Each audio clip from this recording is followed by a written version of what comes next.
Un nouveau jour se lève sur ma jeunesse. J'ai 15 ans et je suis enraciné à Varlois-Bayon. J'ouvre les yeux sur un monde de bonheur et de lourdeur, de beauté et d'ennui, de clarté et de grisaille. L'aube est pleine de glace et de lumière. La journée est peuplée d'ombre et de visages, le crépuscule chargé de flammes et de souvenirs.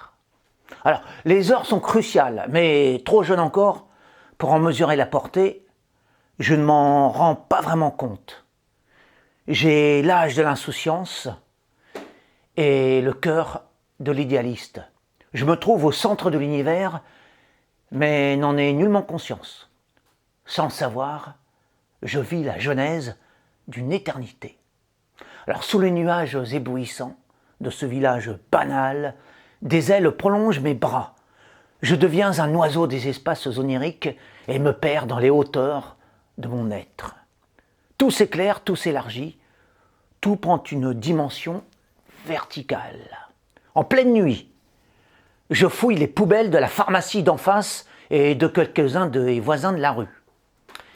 Et j'y découvre des éclats éphémères, des babioles au prix du rêve, des trésors périssables et d'autres petits riens inoubliables.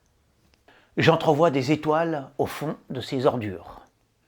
J'entre dans une profondeur inhabituelle et une ivresse inédite me gagne. Je m'étonne de ce qui m'arrive.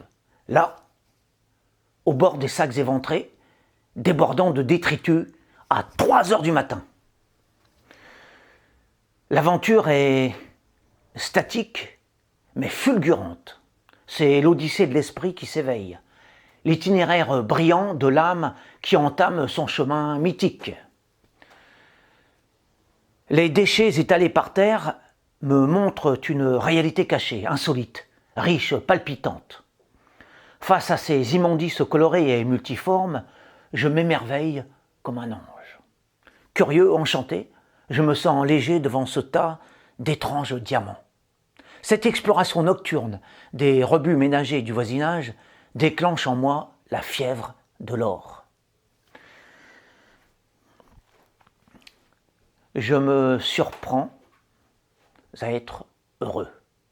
Et je m'envole, là, au pied des sacs poubelles crevés, tandis que les villageois dorment lourdement. Pour moi, tout cela est une nouveauté. Le quotidien se transforme en un voyage intérieur. C'est mon tout premier décollage vers un ciel que je ne parviens pas à nommer. Et tant d'années après cet événement, je ne suis toujours pas redescendu de ce clair sommet. Alors voilà, c'est un souvenir d'enfance à Varlois-Bayon.